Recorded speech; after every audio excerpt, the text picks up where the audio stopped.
குறைந்த விலை, நிறைந்த தரம். தங்கள் தேவைகள் அனைத்தும் ஒரே இடத்தில். ஜெயச்சந்திரன்.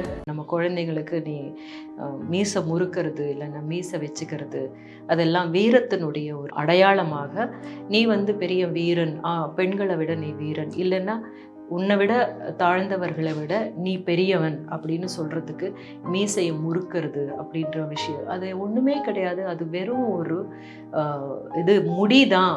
காட்டில் அவங்க ராமனால் அனுப்பப்படுறாங்க பார்த்தீங்களா, அப்போ தான் சூர்பனகையை இவங்க பார்க்குறாங்க. அப்போ சீதை என்ன சொல்லுவாங்கன்னா, உன்னுடைய சாபந்தான் எனக்கு இந்த மாதிரி ஆயிருக்கும்னு நான் நினைக்கிறேன்னா, கண்டிப்பாக நான் உன்னை சபிக்கலை, நான் உன்னை பார்த்து பரிதாபப்படுறேன். ராமனை காதலிச்சவங்களுக்கெல்லாம் இந்த கதி வந்திருக்கு பார்த்தியா. ஒரு ஆணாதிக்க சமூகம் கற்பு என்பது எப்படி பார்க்க பழகி விட்டது, இல்லை பெண்ணையே நம்ப வச்சிருக்கு அப்படின்றதையும் அவங்க கேள்விகள் இந்த கதைகள் மூலமாக கேட்பாங்க. சீதைக்கு மெல்ல மெல்ல மெல்ல மெல்ல எல்லாமே புரிய வருது. அந்த வார்த்தையை கேட்டாங்க இல்லையா, நீ இந்த அக்னி பிரவேசம் பண்ணணும் அப்படின்னா பண்ண சொல்ற இடத்துக்கு நீங்க போனீங்க அப்படின்றதே உங்களுக்கு என் மேல நம்பிக்கை இல்லாததுனால தானே. அந்த நம்பிக்கை இருந்திருந்தா உங்களுக்கு, அப்ப நம்பிக்கை உங்களுக்கு மட்டும்தானா? இந்த காலகட்டத்துல சங்க இலக்கியத்துல நம்ம பெண் கவிஞர்கள் எவ்வளவோ மேன்மையான ஒரு மொழி அவங்களுடைய கையகப்பட்டு இருந்தது அப்படின்னா திடீர்னு வந்துடாது இல்லையா. ஒரு லாங்குவேஜை படித்த உடனே கவிதை எழுதிட முடியாது. அப்படின்ற போது அது அங்கே வரணும் அப்படின்னா எத்தனை ஆண்டுகளுக்கு முன்பில் இருந்து பெண் புலவர்கள் அந்த அளவுக்கு எழுத வேண்டும் அப்படின்னா அப்போ இருந்த சமூகம் எப்படிப்பட்ட சமூகமாக இருந்திருக்கும், பெண் கல்வி எப்படிப்பட்டதாக இருந்திருக்கும் அப்படின்றது நம்ம இமேஜின் பண்ணி பார்க்கணும்.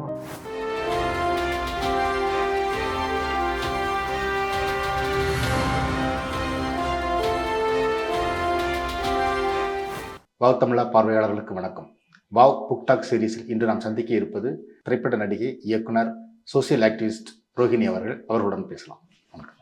வணக்கம். நீங்கள் இதுவரைக்கும் படித்த புத்தகங்கள்ல உங்களை ரொம்ப பாதித்த புத்தகங்கள் ஒரு 10 புத்தகங்களை சொல்ல முடியும்? இது வரைக்கும் வாசிச்சிருக்கிறதுலையே எனக்கு ரொம்ப என் மனசில் தங்கின புத்தகங்கள் அப்படின்றது ஒரு லிஸ்ட் போட்டிருக்கேன். அதில் முதலாவதாக நான் சொல்லணும் அப்படின்னு நினைக்கிறது லாரி பேக்கர் அப்படின்ற ஒரு இஸ் அன் ஆர்கிடெக்ட். நம்மளுடைய சுதந்திர போராட்டம் காலத்தில் அவங்க நம்ம பிரிட்டிஷ்லேருந்து இங்கே ஒரு சேவை செய்யறதுக்காக வந்திருந்தார். பட் அவர் ஒரு ஆர்கிடெக்ட். அவர் இங்கே வந்ததுக்கப்புறம் நம்ம வீடு கட்டுற இது எல்லாத்தையும் பார்த்துட்டு அவருக்கு ரொம்ப பிடிச்சு போச்சு. அற்புதமான ஒரு கட்டிடக்கலை நம்மளுடைய நாட்டில் இருந்திருக்கு. அது என்னன்னா, அந்த வீட்டுக்கு பக்கத்தில் இருக்கிற வச்சு வீடு கட்டுறது அப்படின்னு. அப்போதான் அந்த வீடு ரொம்ப திடமானதாக இருக்கும். ஏன்னா அந்த சூழ்நிலையில் ஏற்பட்டிருக்கிற மாற்றங்கள்னால அந்த கல்லோ அந்த மண்ணோ அதுக்கு தகுந்ததாக இருக்கும் அப்படின்றது தான். நீங்கள் எந்த காலகட்டத்தில், அந்த பழைய காலகட்டத்தில் நீங்கள் போய் நிறைய வீடுகளை பார்த்தோம்னா அந்த வீடெல்லாம் ரொம்ப திடமாக இருக்கிறதுக்கு காரணம் என்னென்னா, அங்கே கிடைக்கிற வச்சே கட்டினாங்க. இப்போ தான் நம்ம வேற ஒரு இடத்துல இருந்து சிமெண்ட் வருது, இன்னொரு இடத்துல இருந்து மணல் வருது. அதெல்லாமே தனக்கு இருக்கிற ஒரு ஆர்வத்தையும் இங்கே இருக்கிற ஒரு நிபுணத்தையும் கற்றுக்கிட்டு அவர் கட்ட ஆரம்பித்தார். முதல்ல ஹிமாச்சல் பிரதேசத்தில் அங்கே தான் இருந்திருக்காரு. அவங்களுடைய வைஃப் ஒரு டாக்டர். அவங்க தொழுநோயாளிகளுக்கு எல்லாமே சிகிச்சை பண்ணுற ஒரு டாக்டர். அவங்க அந்த சிகிச்சையை பார்ப்பாங்க. இவங்க வீடுகள் கட்டுறது, அந்த மாதிரியான அங்கே இருக்கிற மக்களுக்கு அது ஒரு தொண்டாகவே பண்ணிட்டு இருந்திருக்காரு. அதுக்கப்புறம் அங்கிருந்து நேராக வாகமனுக்கு வர்றாங்க, கேரளாவுக்கு வர்றாங்க. கேரளாவுக்கு வந்ததுக்கப்புறம் இன்னும் கொஞ்சம் அது இன்னும் நல்ல மேன்மைப்படுத்திக்கிறாரு, தன்னுடைய அறிவை விரிவாக்கிக்கிறாரு, தனக்கு தெரிஞ்சதை அங்கே இருக்கிற மக்களுக்கு சொல்லி கொடுக்குறாரு. அப்போ லாரி பேக்கர் வீடுகள் அப்படின்றது ரொம்ப ஃபேமஸான ஒரு விஷயமாக நம்மளுடைய கேரள அரசாங்கம் அவருடைய அப்போ ரொம்ப மலிவான விதத்தில் வீடு கட்ட முடியும், ஆனால் ரொம்ப திடமான வீடுகள் கட்ட முடியும் அப்படின்றது நிறைய மீனவர்களுக்கு அவங்களுடைய வீடு இப்போ நிலச்சரிவுகள் எல்லாம் ஏற்பட்ட போது கவர்மெண்ட்டே இவர்கிட்ட ஒரு இது கொடுத்துட்டு அவங்களுக்கு ஒரு 3 லட்சம் ரூபாயில் 10 லட்சம் ரூபாயிலெல்லாம் வீடு கட்டி கொடுத்துருக்காரு. அந்த வீடெல்லாம் இன்னுமே நல்ல விதத்தில் இருக்குது அப்படின்றது அவர் போனதுக்கப்புறம். அதே மாதிரி வந்து சித்ராலயா அப்படின்னு சொல்லி ஒரு பெரிய ஒரு இது, அது எல்லாத்தையுமே வந்து கவர்மெண்ட்டுக்காக கட்டியிருக்காரு இங்கே. திருவனந்தபுரம் பஸ் ஸ்டாண்ட் பக்கத்தில் கூட ஒரு ஆமாம், இந்தியன் காஃபி ஹவுஸ்.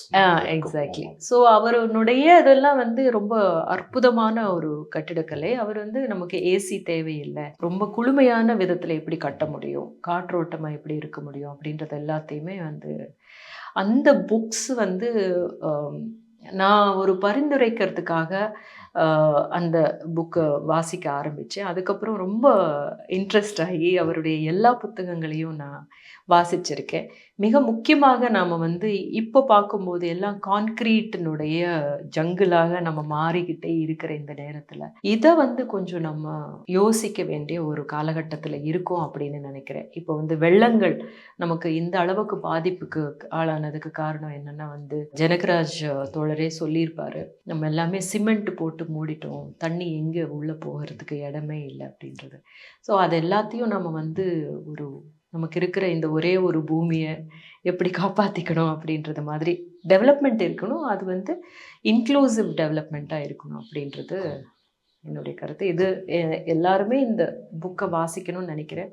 புதிதாக வீடு கட்டுறவங்க இல்லை வந்து வீடை மராமத்து பண்ணுறவங்க இது எல்லாத்தையுமே மனசில் வச்சுக்கிட்டு பண்ணால் நல்லாயிருக்கும் அப்படின்றது. அதே நேரத்தில் வந்து இரண்டாவதாக இளம்பிறையினுடைய அவதூறுகளின் காலம் அப்படின்ற கவிதை நூல், அவங்களுடைய எல்லா கவிதைகளையுமே நான் வந்து சொல்லுவேன். ஆனால் அவங்களுடைய எல்லா கவிதைகளும் ஒரு பெண்ணினுடைய வாழ்க்கை வழிகளை பற்றி பேசுகிறதோ இல்லை ஒரு தனிமையினுடைய வாழ்க்கை வழிகளை பற்றி பேசுகிறதோ ஒரு எளிமையான ஏழைனுடைய வாழ்க்கையை பற்றி பேசுகிறதாக இருக்கட்டும், ரொம்ப அற்புதமான கவிதைகள். அவங்களுடைய ஒரு கவிதையை நான் வந்து என்னுடைய ஒரு ஷார்ட் ஃபில்முக்கு நான் யூஸ் பண்ண போகிறேன், ஒரு டைட்டில் இதுக்காக யூஸ் பண்ண போகிறேன் அப்படின்னு சொல்லிட்டு அது எழுதி வச்சிருந்தேன். நான் அதை அவங்கக்கிட்ட காமிச்சிருந்தேன். நான் அதில் வந்து 2-3 கவிதைகளை ஒன்றா சேர்த்து நாங்கள் பண்ணியிருந்தோம்.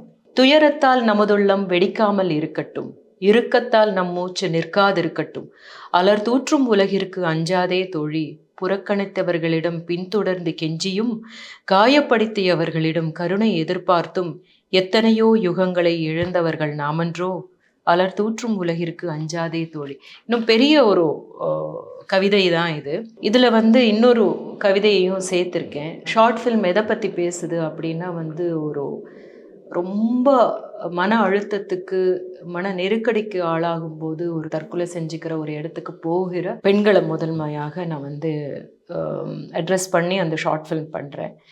ஸோ இதில் வந்து நிறைய கவிதைகளை சேர்த்துருக்கேன். அதில் வந்து இப்போதே பேசிவிடு, இரவு பகல் பாராது இப்போதே பேசிவிடு, காது மடல் கொதிக்க கொதிக்க வார்த்தை மலர்கள் பூத்து குலுங்க பேசு பேசிவிடு, பேசாத காலத்தின் பெருந்துணையாக பேசடி பேசு. ஸோ இந்த மாதிரியான சில கவிதைகள் இருக்குது. சில கவிதைகளை தேர்ந்தெடுத்து ஒரு சில நேரத்தில் வந்து சில நாடகங்களுக்கு உபயோகப்படுத்துவோம். ஸோ அதனுடைய நீட்சியாக என் மனம் தனி, முகம் தனி, குரல் தனி, பேசியதே போலிருக்கும் எவையும் பேசப்படவே இல்லை, பேசப்பட்டதெல்லாம் பேசக்கூடாததை குறித்தே. இந்த பேசியதே போலிருக்கும் எவையும் பேசியதே இல்லை அப்படின்றது வந்து ஆதவந்தீட்சண்யா அப்படின்ற ஒரு எழுத்தாளருடைய கவிதையிலிருந்து ஒரு பகுதி எடுத்திருக்கோம். பயங்கரமான மன அழுத்தத்தில் இருக்கும்போது பேசாமல் இருந்துருவாங்க. நீங்கள் பேசுனீங்கன்னா உங்களுடைய மன அழுத்தம் மன நெருக்கடி கம்மியாகும் அப்படின்றத சொல்கிற மாதிரியான ஒரு ஒரு ஒரு சீக்வன்ஸை வச்சுட்டு இதில் சேர்த்துருக்கோம். அதுக்காக அவருடைய கவிதையும் இவங்களுடைய கவிதையும் எடுத்திருந்திருக்கேன். ஸோ இளம்பிறையினுடைய அனைத்து கவிதைகளும் ஆதவந்தீட்சண்யாவுடைய அனைத்து சிறுகதைகளையும் நான் வந்து பரிந்துரைப்பேன். ஆதவந்தீட்சண்யா சிறுகதைகள் அப்படின்னே வந்து இருக்கும். அதில் வந்து மிக முக்கியமான அவருடைய ஒரு புக் அப்படின்னு சொன்னால் வந்து மீசை என்பது வெறும் மயிர் அப்படின்னு சொல்லி ஒரு புக், ரொம்ப இம்பார்ட்டண்ட்டான ஒரு புக்கு. அதை வந்து ஒரு கற்பனை உலகத்தில் வந்து ஒரு லீடரை பார்க்குற மாதிரியும் அப்படின்றது. இப்போ நமக்கு வந்துலாம் வந்து வீரம் அப்படி இப்படின்னு சொல்லப்பட்டிருக்கிறது என்ன அப்படின்னா, மீசையை திருப்பு, மீசை விதவிதமான மீசைகள் வச்சுக்கிட்டு வந்துக்கிட்டு இருக்கிற நமக்கு என்ன சொல்லப்பட்டிருக்கு அப்படின்னா, நம்ம குழந்தைங்களுக்கு நீ மீசை முறுக்கிறது இல்லைன்னா மீசை வச்சுக்கிறது அதெல்லாம் வீரத்தினுடைய ஒரு அடையாளமாக, நீ வந்து பெரிய வீரன், பெண்களை விட நீ வீரன், இல்லைன்னா உன்னை விட தாழ்ந்தவர்களை விட நீ பெரியவன் அப்படின்னு சொல்கிறதுக்கு மீசையை முறுக்கிறது அப்படின்ற விஷயம் அது ஒன்றுமே கிடையாது. அது வெறும் ஒரு இது முடிதான் அப்படின்னு சொல்லிட்டு தூக்கி எறிகிற ஒரு இடத்துல இருந்து அவர் அது பேசுகிறாரு அப்படின்றது. மீசை என்பது வெறும் மயிர் அப்படின்ற ஆதவன் தீட்சண்யாவுடைய ஒரு புக்கும் நான் பரிந்துரைக்கிறேன். அதே மாதிரி அவருடைய எல்லா சிறுகதைகளும் ரொம்ப இம்பார்ட்டண்ட்டான சிறுகதைகள். அவருடைய கட்டுரைகள் அனைத்துமே ரொம்ப முக்கியமான கட்டுரைகள். அவர் மிக முக்கியமாக வரலாற்றை போய் பார்த்து இப்பொழுது நிகழ்ந்து கொண்டிருக்கும் எல்லாவற்றையும் அலசி ஆராய்ந்து எழுதியிருப்பார். மிக முக்கியமாக அம்பேத்கர் சொல்லி இருக்கிற விஷயம் அதுதான். வரலாற்றை தெரிந்து கொண்டு நிகழ்காலத்தை புரிந்து கொண்டால்தான் எதிர்காலத்தை நாம் தீர்மானிக்க முடியும் அப்படின்றது. நம்ம எதிர்காலம் எப்படி இருக்கும் அப்படின்றத நாம் வழி நடத்துறதுக்காக, தீர்மானிக்கிறதுக்காக, இல்லைன்னா இது இப்படி நடக்க வேண்டாம் அப்படின்னு அறிவுறுத்துறதுக்காக சொல்லலாம், அச்சுறுத்துறதுக்காக சொல்ல முடியாது, பட் எச்சரிக்கிறதுக்காக அப்படின்னு இந்த மாதிரியே போனோம்னா நம்மளுடைய வாழ்க்கை எப்படி முடியும்? எல்லாருக்குமான வாழ்க்கையாக இது இருக்கணும் அப்படின்னா எதையெல்லாம் நம்ம செய்ய வேண்டும் என்பதை பற்றி, எதை செய்யக்கூடாது என்பதை பற்றி அவருடைய கட்டுரைகள் ரொம்ப இம்பார்ட்டண்ட்டான கட்டுரைகள். அடுத்ததாக நான் சொல்லணும்னு நினைக்கிறது கரண் கார்கி என்கிற எழுத்தாளர் எழுதியிருக்கிற மரப்பாலம் அப்படின்றது. இந்த மரப்பாலம் நம்ம ஆங்கிலேயர்கள் இங்கே இருந்தபோது நார்த் சென்னை அந்த இடத்துல எப்படி அவங்க நம் மக்களை எதற்காகவெல்லாம் அவங்க பயன்படுத்திக்கிட்டாங்க அப்படின்றதும், அவங்களுடைய மிக முக்கியமான வேலைகளெல்லாம் செய்கிறதுக்காக தலித்துகளை எப்படி அவங்க வேலை வாங்கியிருந்தாங்க அப்படின்றதுலையுமே அந்த ஒரு கதையோட்டம் சொல்லப்பட்டிருக்கு. அந்த காலகட்டத்தினுடைய மிக முக்கியமான ஒரு பதிவாகவும் ஒரு பிரதிபலிப்பாகவும் அவர் ரொம்ப ரிசர்ச் பண்ணி எழுதியிருக்கிற ஒரு நாவல் அது. ஒரு கட்டத்தில் அவங்க எப்படி எல்லாத்தையும் ஏற்றுக்கிட்டாங்க. ஆங்கிலேயர்கள் பீஃப் சாப்பிட்றதுக்காகவே, இவங்களுக்கு ரொம்ப நல்ல பீஃப் சமைக்க தெரியும் அப்படின்றதுக்காகவே அவங்கள வீட்டில் சமையல்காரர்களாகவும் அப்படியெல்லாம் வச்சுக்கிட்டாங்க அப்படின்றத ஒரு கதை அப்படியே போகும். கரண் கார்கியுடைய எல்லா எழுத்துமே ஏற்றத்தாழ்வுகள் எப்படி ஏற்பட்டது என்பதை பற்றி பேசுகிற ஒரு எழுத்தாக இருக்கும். சதத் ஹசன் மண்டோ அவர்களுடைய சிறுகதைகளை நான் சொல்லுவேன். அது தமிழ்லேயும் மொழியாக்கம் செய்யப்பட்டிருக்கு. அதில் ஒரு டோபா டெக்ஸிங் அப்படின்ற ஒரு சிறுகதையை நான் பிரளயன் அவர்களுடைய நெறியாள்கையில் நாங்கள் நாடகமாக நடிச்சிருக்கோம். அவருடைய சிறுகதைகள் அனைத்துமே நாடு பிரிவினைக்குட்பட்ட போது நடந்திருக்கின்ற தீவிரமான இந்தியா பாகிஸ்தானுடைய நாடு பிரிவினைக்குட்பட்ட போது நடந்த விஷயங்கள் அனைத்தையுமே அவர் ரொம்ப அழுத்தமாக பதிவு செய்திருக்கிறது. இப்போ இந்த ஒரு பர்டிகுலர் டோபா டெக்ஸிங் அப்படின்ற ஒரு சிறுகதை எதை குறிக்குதுன்னா, ஒரு மனநல காப்பகம் இருக்கும். அந்த மனநல காப்பகம் இந்தியா பாகிஸ்தானுடைய பிரிவினை நடந்த போது அங்கே இருக்கிறவங்கள யார் யார் இந்தியாவுக்கு வரணும், யார் யார் பாகிஸ்தானுக்கு போகணும் அப்படின்றத பற்றி அந்த நாடகத்தில் எடுத்திருந்தோம். அதை பிரிப்பாங்க இல்லையா? அப்போது ஒருத்தர் டோபா டெக்ஸிங் அப்படின்றவர் தன்னுடைய மனப்பிறழ்வு நடந்திருக்கிறவர். நான் அவரை பொறுத்த வரைக்கும் அவருக்கு இந்தியா ஒன்று தான். அப்போது இது பாகிஸ்தான்லேயும் இல்லை, இந்தியாவிலையும் இல்லை, என்னுடைய நாடு எங்கே அப்படின்னு அவர் அதை தேடிக்கிட்டே போவார் அப்படின்றது. நாம் எல்லைகள் அப்படின்றது எதை குறிக்கிறோம்? நம்ம மக்களை ஒரு எல்லை கோடு விரிச்சிட்டு நீ இந்த பக்கம் குதிச்சிடு, நீ அந்த பக்கம் குதிச்சிடு அப்படின்னு சொல்லும்போது அவங்க வளர்ந்த ஒரு சூழலிருந்து அவங்கள எப்படி பிடுங்கி போடுறோம், அது சரியானதா அப்படின்ற மாதிரியான ஒரு எள்ளலோட ஒரு பகடியோட எழுதியிருக்கிற ஒரு ஸ்டோரி அது. மண்டோவுடைய மிகப்பெரிய தாக்கம் நம்ம எல்லா எழுத்தாளர்கள்கிட்டையும் இருக்குது, சினிமா இயக்குநர்கள்கிட்டையும் இருக்குது அப்படின்னு நான் நினைக்கிறேன். நந்திதா தாஸ் மண்டோவுடைய சுயசரிதையே எடுத்திருக்காங்க. ஸோ மண்டோவுடைய எல்லா கதைகளும் நான் பரிந்துரைப்பேன். அதே மாதிரி தெலுங்குவில் மிகப்பெரிய கொடவட்டி கண்டி குடும்பராவ் அப்படின்றவருடைய கதைகள் வாசிச்சிருக்கேன். ஆனால் சமீப காலத்தில் என்னை ரொம்ப பாதித்த ரொம்ப என்ன அற்புதப்படுத்தின ஒரு எழுத்து அப்படின்னா வோல்கா அப்படின்ற ஒரு தெலுங்கு எழுத்தாளர்.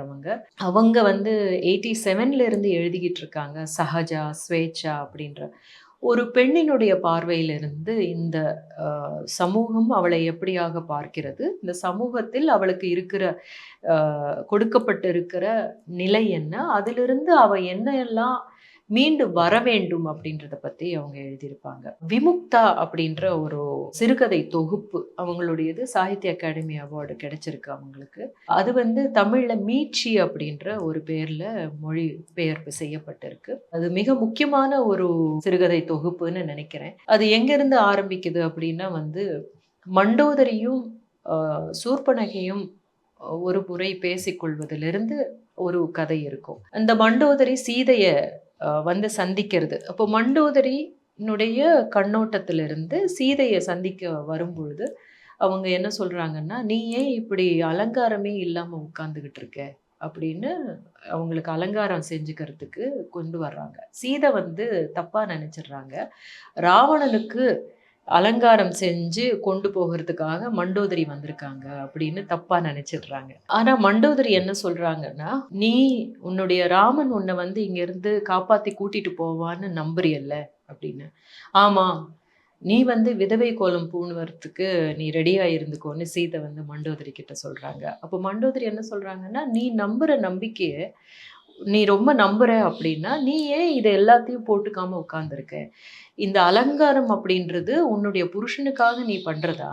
உனக்காக நீ செஞ்சுக்கிறது தானே அப்படின்னு சொல்லி மண்டோதரி கேட்குறாங்க. ராவணன் இறந்து போனதுக்கு அப்புறம் விபீஷணனுக்கு பட்டாபிஷேகம் பண்ணணும் அப்படின்னா ராமர் என்ன சொல்றாருன்னா, இது வந்து ஆரியருடைய ஒரு அவங்களுடைய வழக்கப்படி இவங்க விதவை ஆகணும். யாரு? மண்டோதரி விதவை ஆனா மட்டும்தான் விபீஷணனுக்கு பட்டம் கட்ட முடியும். அப்படின்ன உடனே விபீஷணன் போய் கேட்குறாங்க, அண்ணி நீங்க வந்து உங்களுடைய பூவும் பொட்டும் எடுக்கணும் அப்படின்னு. நம்ம குலத்துல இந்த மாதிரி எதுவுமே இல்லையே. நம்ம திராவிட குலத்துல இந்த மாதிரி பூவும் பொட்டும் எடுக்கிறது நமக்கு பழக்கம் இல்லையே. ஆரியர்கள் வந்தாங்க, ஆரியர்கள் சொன்னதுனால அவங்க சொன்னதுக்காக நீ பட்டம் ஏற்க வேண்டிய அந்த ஒரு இதுல, ஏன்னா அவங்களுடைய கண்ட்ரோல்ல தான் இப்போ லங்கா இருக்க போகுது. அவங்களுக்கு கீழே நீ வேலை பண்ணணும் அப்படின்றதுக்காக உன்னை ஆரியன் என்ன மாதிரி சொல்றானோ அதன்படி நீ கேட்கணும்னு நீ விரும்புற. ஆனா எனக்கு கேட்க வேண்டிய அவசியம் கிடையாது.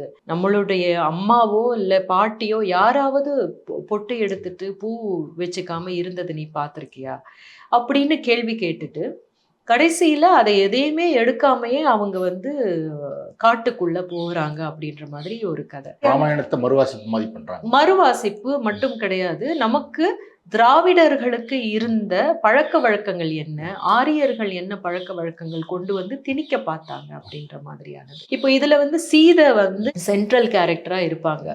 அதே மாதிரி சூர்பனகை அவங்க வந்து ஒரு முறை சந்திப்பாங்க. ஒரு தனித்தனி கதைகள் அனைத்துமே, ஆனா ஒரு தொகுதியா போட்டிருப்பாங்க. சூர்பனகையை வந்து பார்க்கும்போது சொல்லுவாங்க, அழகு அப்படின்றது என்ன அப்படின்னு நான் அதுக்கப்புறம் தான் தெரிஞ்சுக்கிட்டேன். என்னுடைய மூக்கும் என்னுடைய காதுகளும் போனதுக்கப்புறம் அழகு அப்படின்றது இயற்கையிலேயே எதுவுமே முழுமையானதா இல்லை, பெர்ஃபெக்ஷன் அப்படின்றது இல்லை, இம்பர்ஃபெக்ஷன் தான் இருக்கு அப்படின்னு சூர்பனகை தான் உணர்ந்த ஒரு உண்மையை சீதைக்கு ஒரு முறை சொல்லுவாங்க.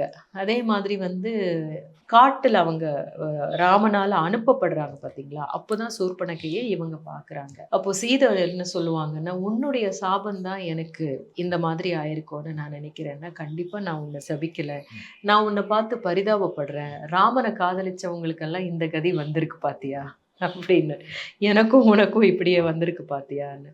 நீ வந்து உன்னுடைய வாழ்க்கையில நீ இப்போ என்ன பண்ண போற அப்படின்னு சொல்லி அந்த மாதிரியான ஒரு உரையாடல்கள் வந்து ஒரு ஆணாதிக்க சமூகம் கற்பு என்பது எப்படி பார்க்க பழகி விட்டது, இல்ல பெண்ணையே நம்ப வச்சிருக்கு அப்படின்றதையும் வந்து அவங்க கேள்விகள் இந்த கதைகள் மூலமாக கேட்பாங்க. சீதைக்கு மெல்ல மெல்ல மெல்ல மெல்ல எல்லாமே புரிய வருது. அந்த வார்த்தையை கேட்டாங்க இல்லையா, நீ இந்த அக்னி பிரவேசம் பண்ணணும் அப்படின்னா பண்ண சொல்ற இடத்துக்கு நீங்க போனீங்க அப்படின்றதே உங்களுக்கு என் மேல நம்பிக்கை இல்லாததுனால தானே. அந்த நம்பிக்கை இருந்திருந்தா உங்களுக்கு அப்ப நம்பிக்கை உங்களுக்கு மட்டும்தானா?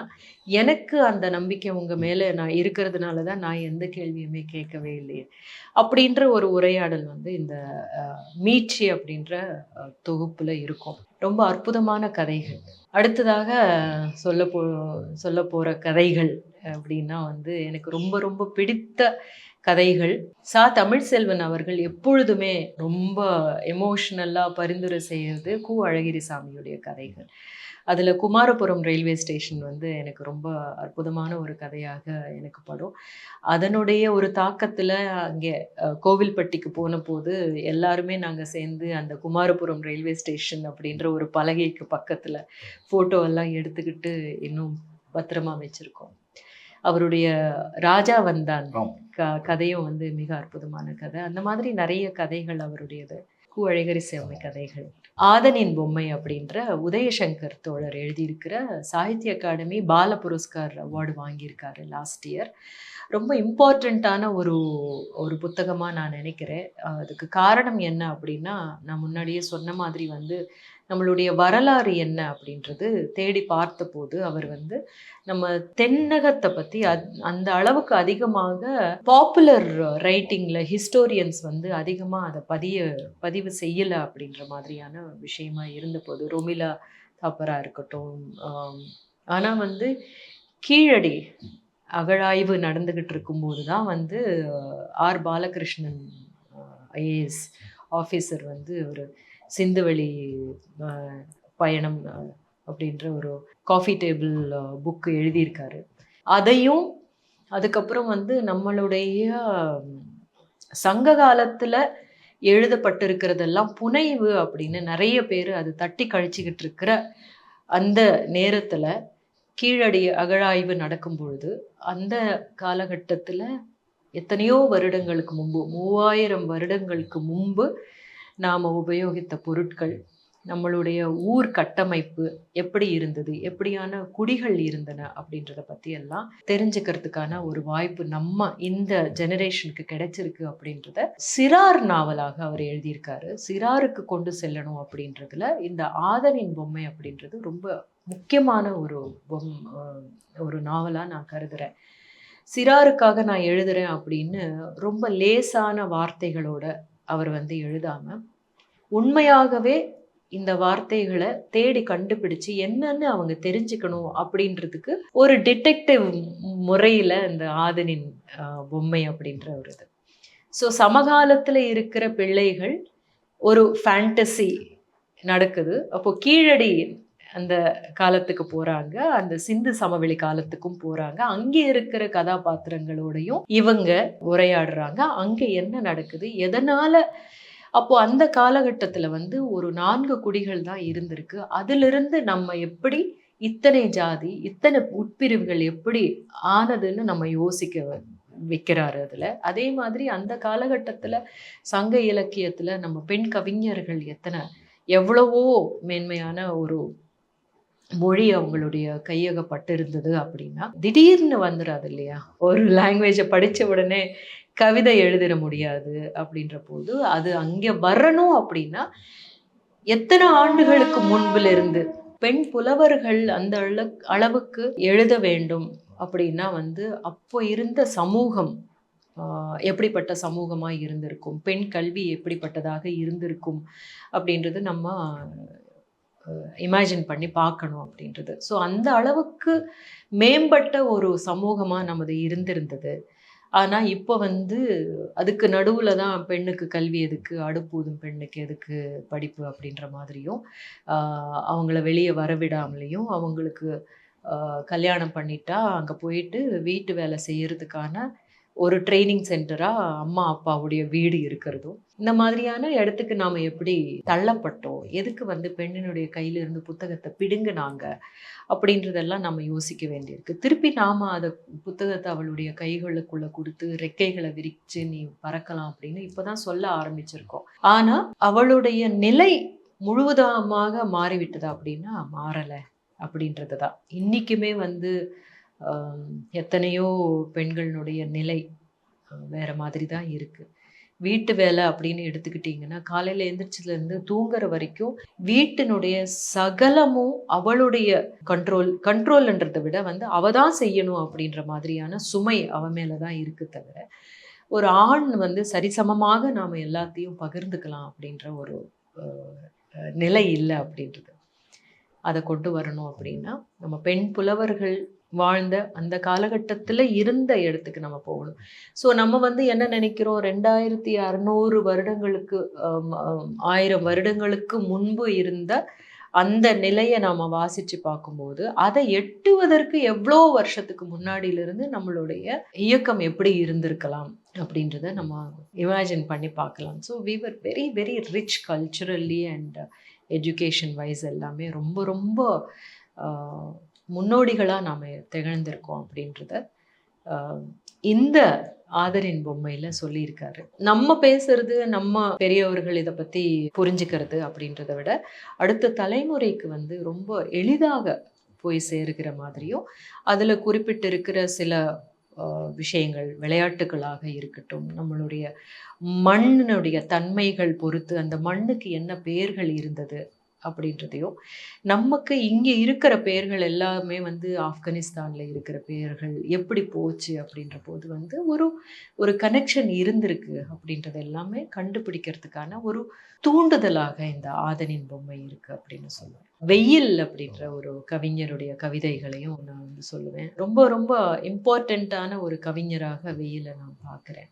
அவர்களுடைய இமேஜஸ் வந்து ரொம்ப புதிய இமேஜஸாக இருக்குது அப்படின்றதும், அந்த இமேஜஸில் இருக்கக்கூடிய ஒரு அடர்த்தியான பாவங்கள், அடர்த்தியான காட்சி படிமங்கள் வந்து ரொம்ப இன்ட்ரெஸ்டிங்காக இருக்கும்.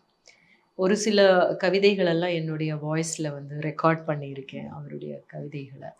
அதே மாதிரி நான் ரொம்ப மதிக்கிற ஒரு கவிஞராக மனுஷபுத்திரன், அவருடைய எல்லா புக்ஸும் என்கிட்ட இருக்குன்னு சொல்லுவேன். அவருடைய நீரடியில் கிடக்கிறது கொலைவாள், இன்று இரத்த ஆறுகள் எதுவும் ஓடவில்லை, எனினும் நதியின் கருணை கழுவி முடிக்கட்டும் என்று நீரடியில் கிடைக்கிறது கொலைவாள் அப்படின்றது வந்து ரொம்ப முக்கியமான ஒரு கவிதை. அதை நாங்கள் வந்து நாடகமாக கூட பண்ணியிருக்கோம். நீரடியில் கிடக்கிறது கொலைவாள் அப்படின்றது வந்து எப்போ வேணும்னாலும் ஒரு யுத்தம் வெடிக்கிறதுக்கு ரெடியாக இருக்குது. இன்றைக்கி இரத்த ஆறுகள் எதுவுமே ஓடலை, ஆனால் வந்து என்றைக்கு வேணும்னாலும் அதுவே அந்த கொலை வாள்ன்றதை வந்து ஒரு கொலை செய்யப்பட்டிருக்கிற செய்து அங்கே நீரடியில் கிடக்குது. அப்படியே நீரடியில் அப்படி கிடக்குதுன்னு சும்மா நினச்சிடாத, உனக்கு இன்னைக்கு நடக்கலை ஆனால் நாளைக்கு நடக்க கூடும் அப்படின்றது. அந்த மாதிரி அவருடைய கவிதைகள் வந்து ரொம்ப இம்பார்ட்டண்ட்டான கவிதைகள். இப்போ நீங்கள் என்ன புத்தகம் படிச்சுட்டு இருக்கீங்க? இப்போ வந்து மரிக் ஜாபி அப்படின்ற ஒரு புத்தகம் படிச்சுட்டு இருக்கேன். கேள்விப்பட்டிருக்கீங்களா? வந்திருக்கு. மரிக் ஜாபி உண்மையில் என்ன நடந்தது. ஹரிலால் நாத் அப்படின்றவர் வந்து 3 வருஷத்துக்கு முன்னாடி எழுதியிருக்காரு. மரிக் ஜாபி மசக்கர் அப்படின்றது வந்து மிகப்பெரிய ஒரு அவதூறாக சிபிஎம் மேலே சுமத்தப்பட்டிருக்கிற ஒரு அவதூறு அப்படின்றத, அதனுடைய எல்லா விதமான தரவுகளையும் எடுத்து தேதி வாரியாக என்ன நடந்தது, என்ன மாதிரியான அறிக்கைகள் கொண்டு வந்திருந்தாங்க, செய்தித்தாள்களை என்ன வந்திருக்கு, ஒவ்வொருத்தருடைய சட்டசபையிலையும் பார்லிமெண்ட்லேயும் இதை பற்றின பேச்சுக்கள் என்னவா இருந்திருக்கு, உரைகள் என்ன இருந்திருக்கு அப்படின்றத தொகுத்து எப்படி இதை வந்து திருச்சி ஒரு சரித்திரத்தையே மாற்றி எழுதுகிற மாதிரியான ஒரு இது நிகழ்ந்திருக்கு அப்படின்றத வந்து முழுமையாக விவரிச்சிருக்கிறது. பாதி வரைக்கும் வாசிச்சிருக்கேன், இன்னும் வாசிக்கணும். இதுக்கப்புறம் வந்து தமிழில் நிறைய அவதூறுகள் எழுதப்பட்டிருக்கு அப்படின்றத நான் கேள்விப்பட்டிருக்கேன். குறிப்பாக மேற்கு வங்கத்தில் வந்து அந்த கம்யூனிஸ்ட்கள் ஆட்சி போனதுக்கே அது ஒரு காரணம், மிகப்பெரிய காரணம். இன்னைக்கு கூட வந்து பேசும்போது அதை மேற்கோள் காட்டுவாங்க. ஆனால் இந்த புக்கு வந்து மேற்கு வங்கத்தில் 3 வருஷத்துக்கு முன்னாடி வந்திருக்கு. அதை எதிர்த்து யாருமே எதுவுமே பேசலை. ஏன்னா அவங்க அந்த ஆய்வுகள் கூட எந்த தரவுகளையும் காமிக்கல. இத்தனை 1000 பேர் கொல்லப்பட்டிருக்காங்க அப்படின்னு சொல்றதுக்கு மிக முக்கியமான காரணமாக எது அப்படின்னு இதுல சொல்லியிருக்காங்கன்னா, உள்ள போனவங்க 20,000 பேர், வெளியே வந்தவங்க 4,000 பேர் அந்த ஒரு தீவுக்கு. மீதி 17,000 பேர் என்ன ஆனாங்க அப்படின்ற ஒரு மிக முக்கியமான அந்த ஒரே ஒரு கேள்வியை வச்சுக்கிட்டு, அப்போ 17,000 பேரை இவங்க வந்து என்ன சொல்லியிருக்காங்கன்னா, ரெஜிஸ்டர் பண்ணாம அனுப்பப்பட்டவங்க நிறைய பேர் இருந்திருக்காங்க. அதுல ஒரு இந்த கணக்கு இல்ல தவிர இறந்து போனாங்க அப்படின்னா வந்து உடல்நிலை சரியில்லாம இறந்து போனவங்க தான் ரெஃப்யூஜிஸ்ல நிறைய பேர் இருந்திருக்காங்க தவிர, அந்த ஒரு தாக்குதல்ல இறந்து போனாங்க அப்படின்னு சொல்லி அகதிகள் யாருமே இறக்கவில்லை. அப்படி இறந்திருந்தார்கள் என்றால் அந்த சமூகம் சும்மா இருந்திருக்குமா அப்படின்ற ஒரு பெரிய கேள்வி அப்பொழுதுமே அதை வந்து நிராகரிச்சிருக்காங்க. எப்பொழுது இந்த அறிக்கைகள் வந்திருக்கோ, ஆய்வுகள் வந்திருக்கோ, அப்பொழுது எல்லாமே இவங்க பெரிய விதத்துல பட் இதை வந்து ஒரு பதிவா பண்ணல அப்படின்றது தான் வந்து இவங்களுக்கு எதிராக இந்த அவதூறுகள் திரும்பி திரும்பி திரும்பி திரும்பி வைக்கப்பட்டிருக்கின்றன அப்படின்றது. அனைத்தையுமே ஒரு காத்திரமான முறையில இதை வந்து மறுத்திருக்கிறது இந்த புக் அப்படின்னு சொல்லியிருக்கிறதுனால அதை வந்து வாசிச்சுக்கிட்டு இருக்கேன். திரும்ப நம்ம இந்த வாசிப்பழக்கத்துக்கு வந்தோம்னா பார்த்தீங்கன்னா நம்ம ஊர்களில் வந்து பாட புத்தகங்களை தாண்டி வாசிக்கிறது அப்படிங்கிறது ரொம்ப குறைவு தான். உங்களோட வாசிப்பழக்கம் எப்படி உருவாகி இப்படி வளர்ந்தது அப்படின்னு சொல்லி